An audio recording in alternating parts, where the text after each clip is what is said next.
How to turn on emojis on iPhone. Emojis are fun and easy way to express yourself in messages and social media.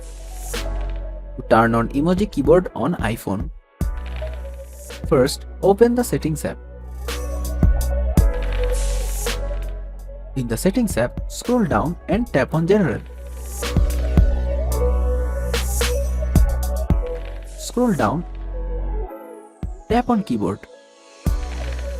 Now enter on Keyboards. Then tap on Add New Keyboard.